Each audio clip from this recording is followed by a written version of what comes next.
સમાચાર મહારાષ્ટ્રથી મળી રહ્યા છે। ધારાશિવના ભૂમમાં કરોડો રૂપિયાનું દૂધ ભેળસેળ કૌભાંડ ઝડપાયું। ભૂમમાં દૂધ ભેળસેળ કૌભાંડમાં ચોંકાવનારો ખુલાસો થયો છે। છેલ્લા 6 મહિનામાં 2.3 કરોડ લીટર ભેળસેળયુક્ત દૂધ વેચાયાની આશંકા છે। દૂધમાં ફેટ વધારવા ડિટર્જન્ટ પાવડર અને પામ ઓઇલનો ઉપયોગ કરાતો હતો। દર 100 લીટર શુદ્ધ દૂધમાં 10 લીટર કેમિકલયુક્ત કૃત્રિમ દૂધ ભેળવાતું હતું।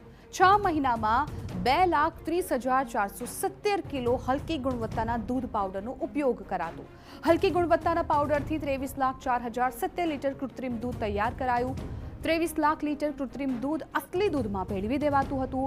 કૃત્રિમ દૂધ 9.21 કરોડ રૂપિયાનું હોવાનું અનુમાન છે। કૌભાંડમાં 7 આરોપીઓ સામે ગુનો નોંધાયો છે અને તમામ આરોપી ફરાર છે। આરોપીઓને પકડવા પોલીસની વિશેષ ટીમ તપાસમાં જોતરાઈ। તબીબી નિષ્ણાંતોના જણાવ્યા મુજબ આવા દૂધના સેવનથી કિડની, લીવર અને પાચન તંત્રના ગંભીર રોગો થઈ શકે। ખાસ કરીને બાળકો, ગર્ભવતી મહિલાઓ અને વરિષ્ઠ નાગરિકો માટે આવું દૂધ વધુ જોખમી સાબિત થઈ શકે છે।